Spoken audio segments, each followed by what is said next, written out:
What are you doing? What is that? I recognize that. What is that? Oh shit, that's from Fear, dude. Oh, that's Marky Mark. That's Marky Mark.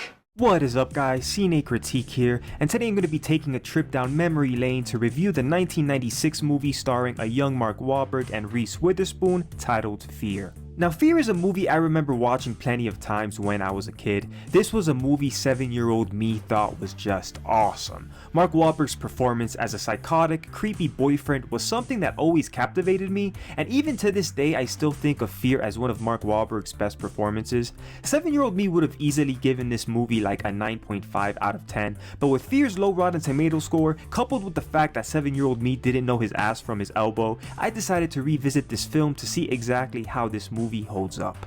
So let me in the fucking house! So Fear is about a 16-year-old girl who just recently moved in with her divorced dad and his new wife. She ends up dating this guy who she thinks is Mr. Right, but turns out being Mr. Wrong. He has the demeanor of a choir boy, but the look of a serial killer. Unfortunately, the girl can't get past his six-pack. When the father warns her that maybe she's dating an absolute nutcase, she laughs at his face because, hey, that's what girls do. Ask any father what his biggest nightmare is, and chances are it'll sound something like the plot of Fear. Nicole! Yeah? Get me a Coke. Okay, I'll be right there. I will say, after watching Fear for the first time in over 10 years, I still found this movie to be pretty entertaining. It does border on the edge of trashy, but it doesn't take it completely overboard. It's a guilty pleasure kind of movie that does get pretty ridiculous at times, but it does tell a story that's pretty grounded and relatable. You got Mark Wahlberg, who at this point of his career was actually still known as Marky Mark. Fear is actually what put him on the map in terms of being taken seriously as an actor. He played the asshole so well, he got the lead part in Boogie Nights a year later, and the rest is history. His character in this movie is the epitome of who you wouldn't want your daughter or your sister to date. He's 23, no job, no future, nothing going for him. He has that kind of attitude where it can technically be defined as polite, but it's so obviously fake, you know he's hiding something. The only thing he has going for him is that he's jacked, which is a point the movie makes more than once. On the other side, you got Reece Witherspoon's father, played by William Peterson. He's the first one to see right through Mark Wahlberg's bullshit. Right away from the very first scene, there's a macho rivalry established between the two male characters. Not only do you have the daughter at play, but you also got the stepmom, who doesn't look that much older than the stepdaughter to begin with. It's a tale as old as time. It's the asshole in his prime versus the aging father. You know, Steve, you're really not a faggot.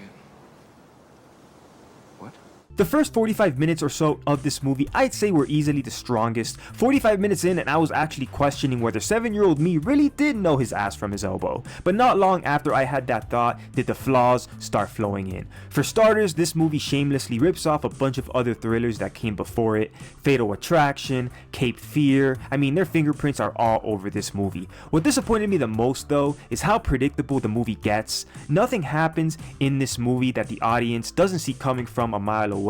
Even the characters who at the start of the movie seem like actual people with depth turn into being just a mere plot device to move the movie forward.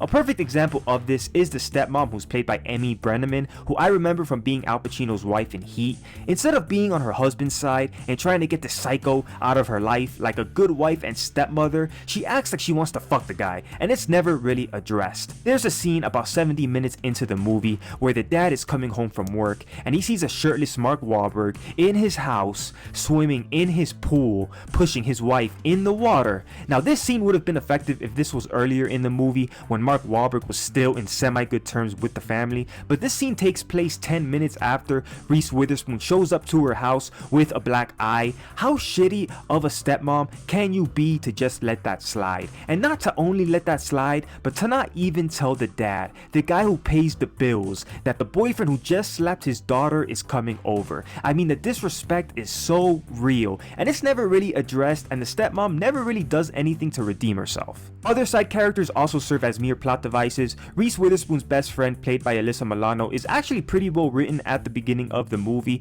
but then she just ends up being Mark Wahlberg's side piece. The movie does hint at some darker, more serious themes like date rape, but just like everything else in the movie, director James Foley doesn't do anything with it, and Reece Witherspoon's other friend Gary is so deep in the friend zone, he can't see what's about to happen to him, and only exists in this story to get killed by Mark Wahlberg.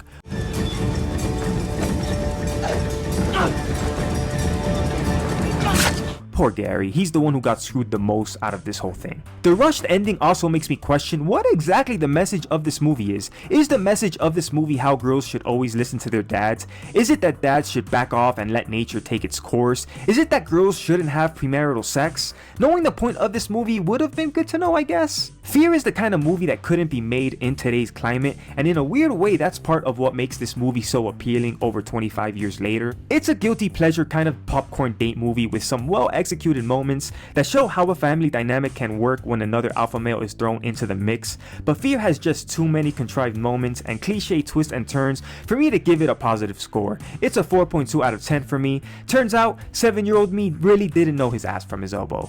But alright guys, that'll do it for another episode of the Cine Critique. Let me know what you think of Fear. Do you consider Fear a big part of your childhood as it was with mine? Let me know in the comments below, and if you've made it this far, maybe you're willing to go a little further. Hit that subscribe button for more throwback movie reviews like this one, and remember, stories may fade, but real legends never die.